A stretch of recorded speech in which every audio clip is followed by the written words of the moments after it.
Bonjour à tous et bonjour à toutes, bienvenue sur une nouvelle vidéo en compagnie de Maître Dioscuros. On se retrouve aujourd'hui pour quelques combats en mode classé au format VGC bien entendu. Alors pas de prise de tête, juste un bon moment passé ensemble.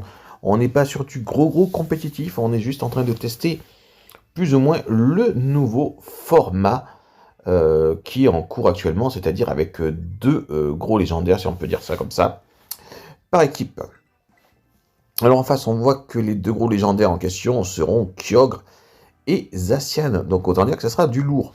Nous, notre équipe est basée sur du feu, enfin du semi-feu.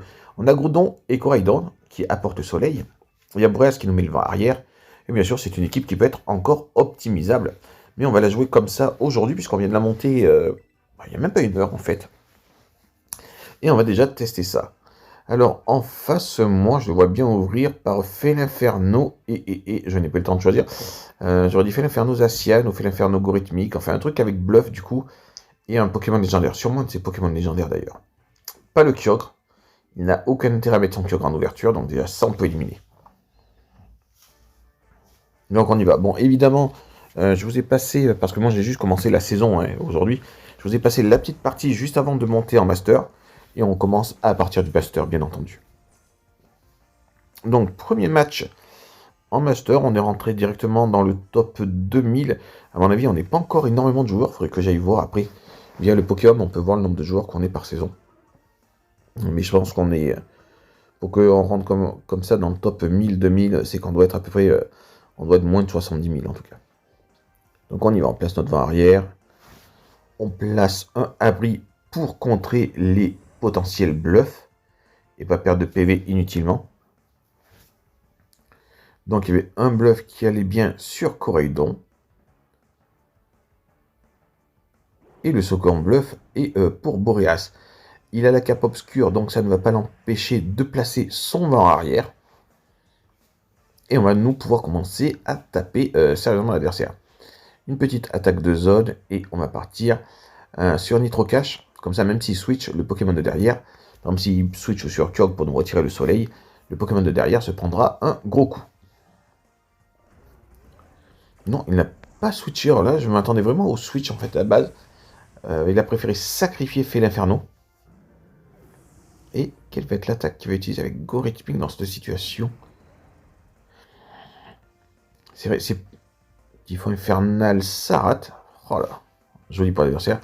Il part sur le sabotage, il me fait quand même mal. Il doit savoir que le Boreas est full vitesse, full attaque spéciale pour faire des dégâts avec son attaque de zone.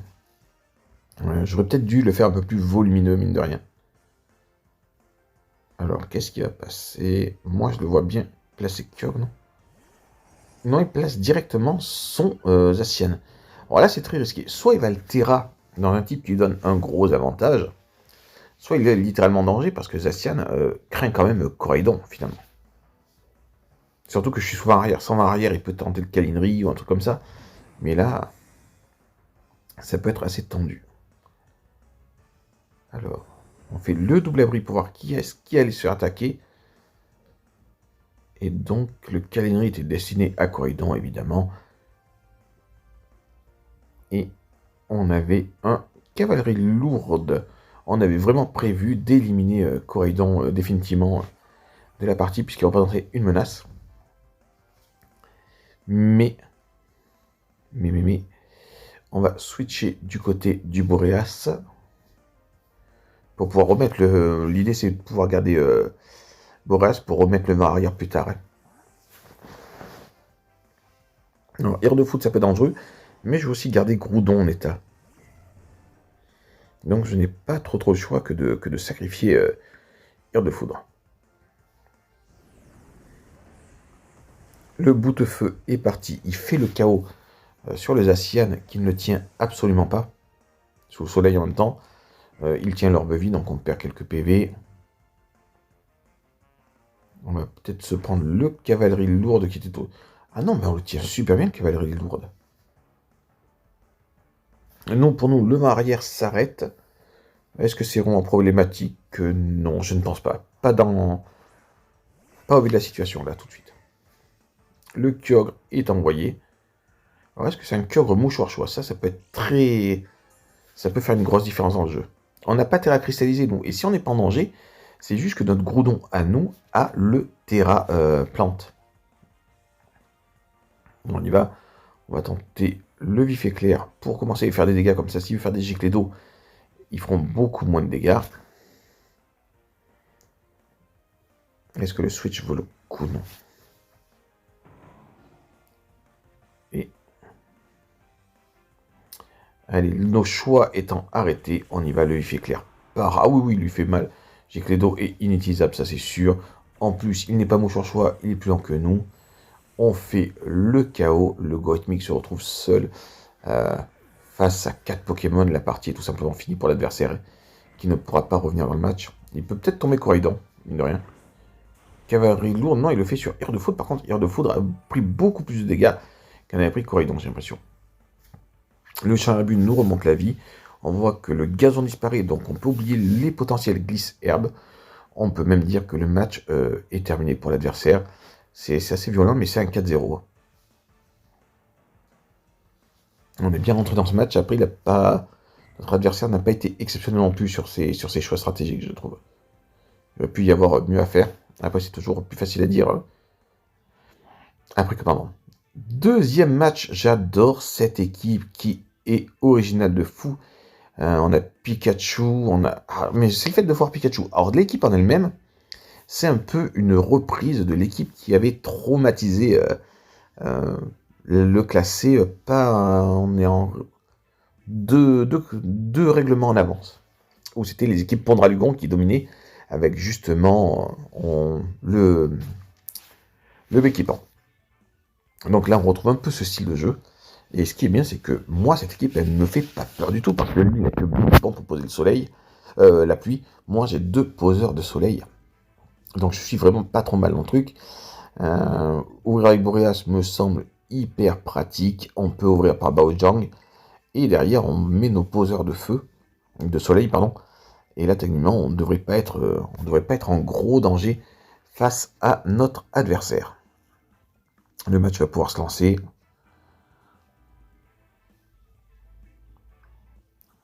Par quoi est-ce qu'il va ouvrir? Dans l'absolu, Béquipant va être très dur à placer pour lui. Parce que la pluie, il va pas pouvoir la maintenir. Après, il peut essayer toujours dans le doute. Bon, il croit quand même qu'il va placer ce format-là. Ça va être chaud quand même. Ça va être chaud. Alors, son Pokémon à lui, qui vient de la région d'Ishui, a très certainement glissade. Mais est-ce qu'il peut aller plus vite que Baojang vent-arrière? Baojang qui a plus de 400 vitesses sans le vent-arrière. Donc ça veut dire que... Non, ouais, franchement, je ne vois pas me surpasser en vitesse. Le Béquipant, je peux me permettre de le snobber parce qu'il ne représente pas une menace tout de suite pour mon équipe. Une fois qu'on a cassé certains de ses Pokémon et qu'il ne peut plus se permettre de jouer au Switch, il ne représente plus aucun danger réel. Son Pokémon eau doit certainement avoir l'orbe vie, je le vois pas. Alors si c'est la version spéciale, ouais, c'est la version spéciale, me semble, ça fait même. De toute façon, il aura pas... Ouais, c'était ça, il avait pas la ceinture force, ils sont pas trop joués avec la ceinture force, ces deux-là. Soit c'est l'orbe vie pour le mâle qui est physique, soit c'est souvent les lunettes de choix pour la femelle qui est spéciale, et qui spam surf. Mais rarement on les voit avec une ceinture force. Donc pour l'instant, pour nous, tout va bien. On est placé dans le match. Son ouverture, on a pu la gérer. Donc là, il peut placer son Miraidon. Baojang est génial pour les Miraidon parce que déjà, il est plus rapide que eux de nature de base. Mais en plus, grâce à son attaque, il retire les champs. Et ça, c'est vraiment pratique.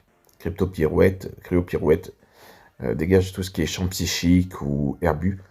Et là, en l'occurrence, le champ électrique.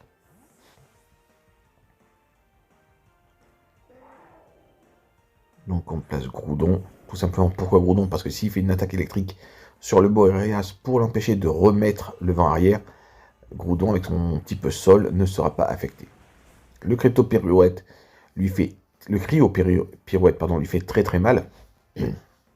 Le Turbo-Volt était bien en direction de Groudon. Le demi-tour, par contre, est bien pensé de la part du Béquipant pour pouvoir remettre la pluie derrière. Ça là-dessus, absolument rien à dire.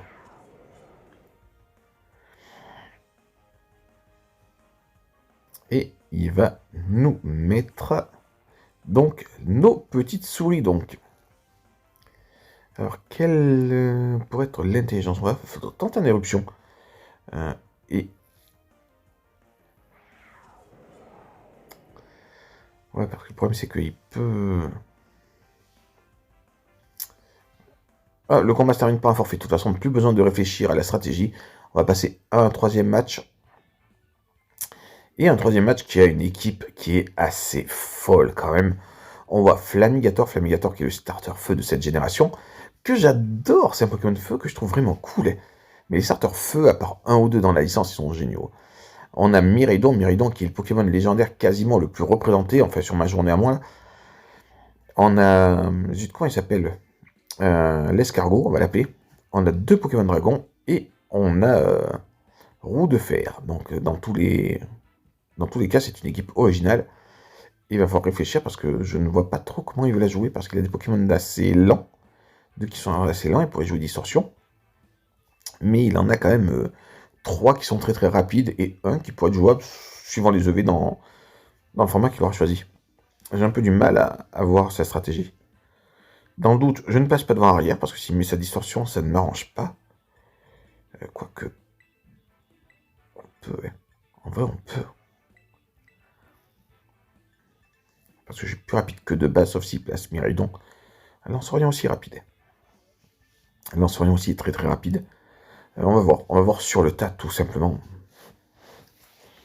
J'ai pris la configuration qui me semblait la meilleure. Et on va y aller.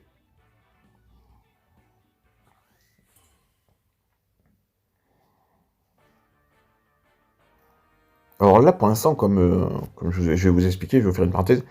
L'équipe que vous voyez là n'est pas finie assez. C'est l'idée de base de sur quoi je voudrais partir pour le challenge mondial, le défi mondial.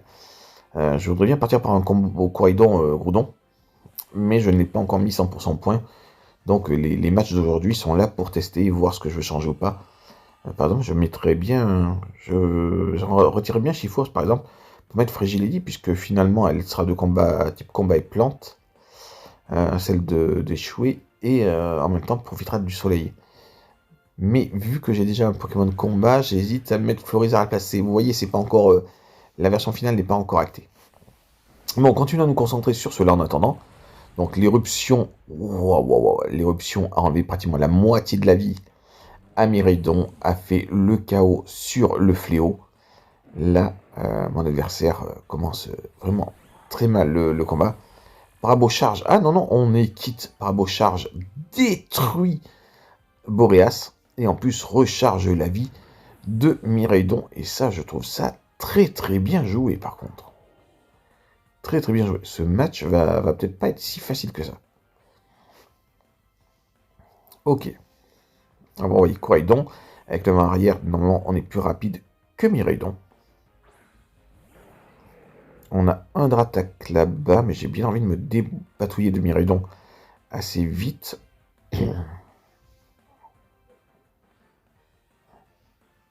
Allez.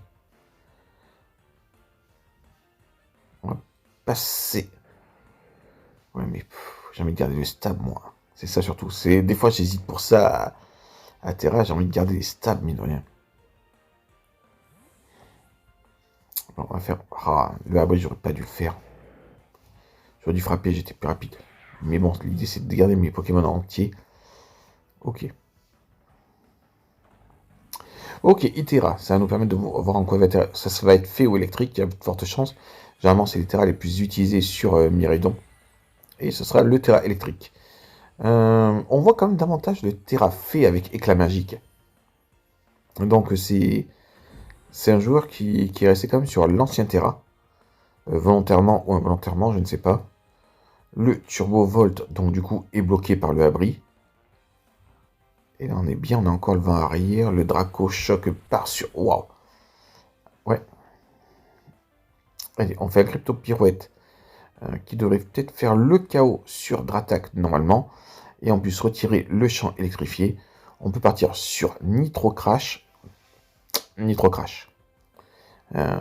Nitro Crash, il fait moins de... Ouais. Sur Miraidon, en espérant le chaos. On va voir. Est-ce que c'est le double KO? Ok, le Dratak tombe. Je vois très très peu de ceinture force. Alors moi ça m'arrange, je vais pas m'en plaindre.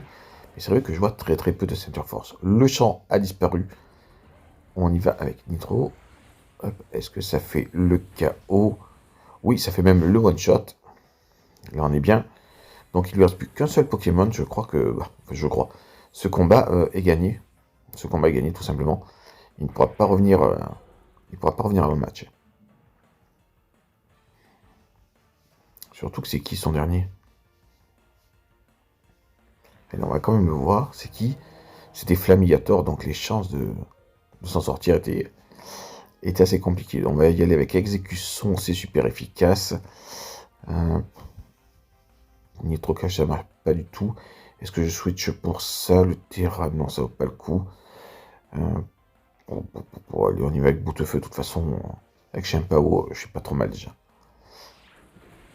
Ah, franchement, en vrai, j'ai cru qu'il allait forfait. J'attendais, je me suis dit, tiens, ça va forfait. Le gars, il va. Belle équipe, il aurait été jusqu'au bout.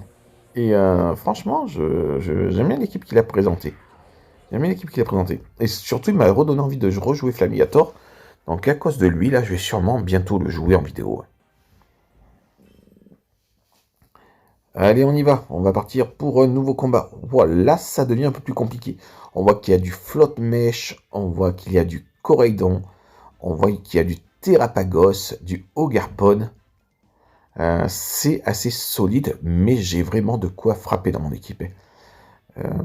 Coraidon fait mal à plusieurs de ses Pokémon, soutenu par Chifour, ce qui fait aussi mal à plusieurs de ses Pokémon. Ouais, là, celui-là, il devrait... En fait, on va prendre des pincettes, quand même, les gars. On va pas prendre la grosse tête. On va prendre des pincettes, parce que tout est possible sur un combat. Et l'adversaire, s'il est en master, c'est qu'il sait jouer. Donc, on va quand même être prudent. Je le vois bien ouvrir par Ogarpon, déjà. Ogarpon avec un petit par ici, surtout que je vais mettre le feu, ça peut l'avantager. Ogarpon Terrapagos. Il peut garder son Coraidon pour après. Majaspic, ça peut être une bonne idée. Non, Majaspic, il tape rien avec. Bon, allez, on y va. Pour moi, il ouvre par Terrapagos, Ogarpon. Et derrière, il garde Flotte Mèche et Coraidon. Allez. On y va. Ah non, c'est Terrapagos, ok. Mais il ouvre par son Coraidon. Donc on se retrouve dans une situation où je ne suis pas mal en fait. Parce que je vais pouvoir placer mon vent arrière et à première vue, il ne va pas le contrer. Je ne le vois pas poser la distorsion avec son équipe, quoique mine de rien ça peut lui servir s'il anticipe mon vent arrière. Et Coraidon contre Coraidon, je dois pouvoir gérer donc...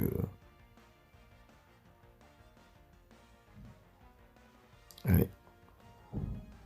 On fait le petit abri.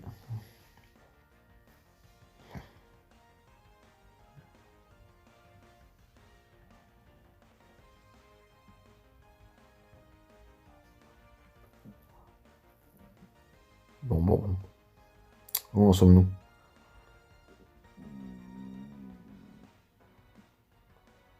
Bon, ça réfléchira en tout cas en face. Il doit essayer de réfléchir à la stratégie qu'il doit employer. Est-ce qu'il va trouver la bonne ou pas, je ne sais pas, mais pour l'instant, je suis bien dans le match. Ok, il terracristallise. Alors, est-ce qu'il terracristallise... Lequel il va terracristalliser là d'ailleurs? Ok, Terrapagos. Quel est l'intérêt de terracristalliser Terrapagos dans ce match? Peut-être son attaque de zone, ouais. Coraidon sous un type qui l'aurait avantagé face à moi, est-ce que ça aurait pu? Je sais pas.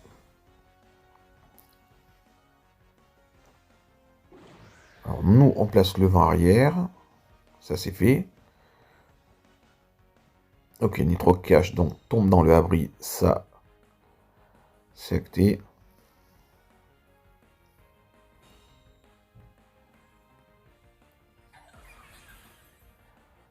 Ok. Donc, est-ce que son attaque va me faire mal? Surtout envie de voir les dégâts qu'il est capable de me faire. Non, il m'enlève même pas la moitié de ma vie. Maintenant, je suis plus rapide que lui avec 2 attaques de zone. Est-ce que je peux faire un KO sur les deux? Ça peut être génial. Non, je peux pas faire 2 attaques de zone. Par contre, ça vaut le coup de se débarrasser de son Terrapagos quand même. Allez, hop. On devrait le mettre mal, là. Ah oui, on le met plus que mal, on le détruit. C'est vrai qu'en Terra comme ça, là, il perd. En Terra stellaire, là, comme ça, il perd son talent qu'il a. Qui lui sert de bouclier, qui le défend des attaques. Il est mieux sous l'autre forme, en vrai. Et là, oh, c'est quoi ces EV qu'il a? Alors je sais que je fais mal, parce qu'ils sont tous les deux boostés en attaque, mes Pokémon, mais... enfin, Boreas en attaque spéciale, Corridor en attaque physique. Mais je pensais pas lui one-shot comme ça son ouverture. Vraiment. Alors il devait être comme moi, il devait être plutôt offensif ces Pokémon. Et pas investi en défense. Donc là on a Flotte Mèche. Flotte Mèche, on doit pouvoir le gérer. Puisqu'on a le Terra Poison, faut pas oublier. Donc on va faire une petite attaque de zone. Un petit Terra Poison. Un petit Terra Explosion sur Flotte Mèche. Lui il a déjà Terra, donc il pourra pas me surprendre. Hop. Et normalement il devrait le sentir passer sur ce tour-ci. On est vraiment bien dans ce match-là. On n'est pas en danger. On a vraiment imposé notre rythme dès le début. Ok, le Terra Explosion est parti. Est-ce qu'il va faire le one-shot vu ma force de frappe? Il y a de fortes chances. Allez, ça c'est fait aussi. Ok. Le Typhon Infernal. Ça fait également le KO. Et du coup, c'est un 4-0 là en fait. Carrément. C'est un 4-0 tout simplement. Donc cette petite équipe, on va continuer à la travailler et la développer. Et je pense qu'on va pouvoir en faire quelque chose de beau. Et nous voyez, on s'est retrouvé pour un combat bonus. Une équipe qui a été construite par Melovia de la chaîne Pokémon Universe. Et bien sûr de Dioscuros et Melovia. Vous la connaissez surtout pour ses... Actuellement, vous les connaissez surtout pour ses Live Unite et son e-sport. Mais il ne faut pas oublier que c'est une joueuse VGC de base. Et que du coup, eh bien, elle nous propose une équipe très, très intéressante. Alors, je regarde un peu comment ils sont ficelés, ces Pokémon, histoire de pouvoir m'adapter au combat. Ok. Voilà, je l'utilise. Alors, là, le problème, c'est que j'essaie de voir par quoi il va ouvrir. Miascarade, c'est pas le premier Miascarade que je croise dans cette journée de combat. Est-ce qu'il redeviendra un peu sur le devant de la scène? Ok. Ok. On a peut-être pris un risque sur l'ouverture. C'est mon tout premier combat avec cette équipe. J'ai mis le code équipe et je l'ai lancé direct le combat. Donc on va bien voir ce que ça donne. Alors pourquoi est-ce qu'il va ouvrir? Ok. Oui, Akata et Negirigon. C'est vrai que c'est un combo qui peut me poser problème à première vue avec cette équipe.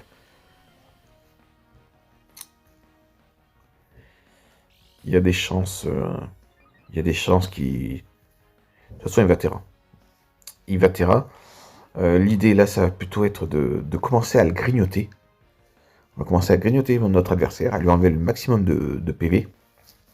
Pour pouvoir le finir plus tard.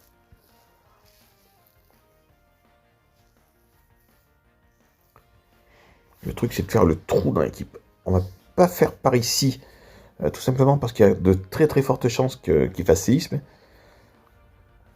Et on va faire tonnerre, même si je pense qu'il va... Même si je sais qu'il va Terra. L'idée de tonnerre, c'est pour lui enlever des PV. Parce qu'à moins qu'il Terra cristallise en type sol... Effectivement, d'ailleurs, si j'y réfléchis, si Terra cristallise en type sol, je suis mort. Je ne le contre plus, le mec. À aucun moment, j'arrive à le gérer si Terra cristallise en type sol. Heureusement pour nous, ce sera le type plante. Donc là, notre tentative un peu kamikaze de sacrifier un peu l'ouverture pour l'abîmer prend tout son sens parce que derrière, nous avons Eternatus qui peut faire énormément de mal. Le séisme, on le tient. Oui, mais si on le tient bien, et Heure de Foudre le tient plutôt pas mal pour un Pokémon électrique. On a vu d'ailleurs qu'il avait la veste de combat, donc là on s'est fait frapper sur le physique. Mais on a vu qu'il avait la veste de combat pour tenir les attaques spéciales, et ça c'est vraiment bien. Ça veut dire qu'il peut poser potentiellement problème au Spectreval que l'on peut croiser, ou même au Miraidon. Donc, la tentation de Terra cristallisé a été présente, mais ce n'est pas la solution. C'est pas en Terra cristallisant oui messire qu'on va obtenir la victoire. Ça n'aurait pas été le bon choix. On fait le vif éclair, mais on oublie qu'il y a un champ psychique bien joué, Dioscuros. on se prend l'attaque plat du jour. Putain, comment je peux faire une boulette pareille? La fatigue. Ouais. On fait le psycho, mais techniquement, on a réussi à faire ce qu'on voulait, on l'a quasiment réduit à moitié de vie. Le boulot est fait pour notre stratégie. J'étais tellement focus dans ma stratégie de jeu que j'ai pas fait attention à ce champ psychique. Alors, on aura rien spectral, il va se pouvoir, ok. Il faut qu'on se dépêche le temps qu'il y a le champ psychique parce qu'il nous sert. Et le temps de tour est limité. Donc maintenant, on va pouvoir passer à l'action. Il est en terre à plante. On a un Pokémon de poison. Il ne peut pas switcher. On sait qu'il va être KO. On fait le par ici dans le doute. On sait jamais, au cas qui va se tâter un petit plat du jour. S'il fait séisme, c'est efficace. Mais techniquement, nous, le Bomberg, fait le KO. C'est l'idée. Exactement, ça c'est fait. On a quand même Eternatos qui frappe très très fort. Eternatos qui était un très bon Pokémon en 8ème génération également. Et qu'il est toujours aujourd'hui. Allez, là on est bien. Et on n'a pas pris l'avantage. Hein. Oh, quoique si on est un Pokémon KO de chaque côté. Et l'avantage qu'on a, c'est que lui, il a gaspillé son Terra Cristal. Nous, il nous reste toujours cet avantage. On refait par ici pour que l'attaque de Solgaleo, parce que c'est lui à qui on pense, hein, aille sur Oui Messire, pendant que Eternatos va terminer Nigirigon. Comme ça, on aura fait 2 KO, il y aura 2 KO partout, mais nous, on aura nos 2 légendaires en place, et ça, c'est bien. Allez. Le canon Dynamax part, normalement, il fait le KO, c'est super efficace. À moins qu'il y ait la ceinture force, non, c'est bon, super efficace, c'est KO. C'est fait, c'est validé. On a quand même eu la chance d'avoir un adversaire qui ne nous aura pas vraiment surpris dans le jeu. On était un peu en danger, on va dire, au tout début, par rapport au Yakata, qui aurait pu être un réel problème stratégique. Heureusement pour nous, son terrain était plante, ça faut dire que ça a joué en notre faveur. Et ça nous a permis d'imposer notre jeu par la suite, une fois qu'on a réussi à imposer notre jeu. Et là, ce qui est bien, c'est que vu qu'on a maîtrisé toute la partie, on se retrouve avec les 2 Pokémon qu'on voulait à la fin. Et on est super bien, puisqu'on a Lunala qui a l'avantage sur Necrozma, Crinière du Levant. Et on a tout simplement Eternatos qui peut one-shot, sauf si elle a la ceinture force, le Pokémon plante, Miascarade, voilà. Donc ensuite, on peut très bien se retrouver à du 2 contre 1, et ça peut faire toute la diff. Donc là, on fait le KO sur le Miascarade, ça c'était... encore une fois, ça se passe suivant les plans. Lequel est-ce qu'il va attaquer? Il va avec Laser Prisme. C'est pour Eternatos, ça fait le KO sur Eternatos. Bon, il avait perdu un peu de vie, c'est pas bien grave. Et nous, on va pouvoir taper, et vu que ce Lunala est à fond de manière en attaque spéciale, et que c'est super efficace, il y a moyen de faire le one-shot. Effectivement, c'est le KO, ça n'a pas pardonné. En tout cas, voilà, moi j'espère que vous avez apprécié ce petit moment en notre compagnie. N'hésitez pas à nous laisser des petits commentaires pour nous parler du jeu ou de ce que vous aimez jouer vous. Moi je vous dis à très bientôt pour de nouvelles aventures. Allez, ciao ciao à tous.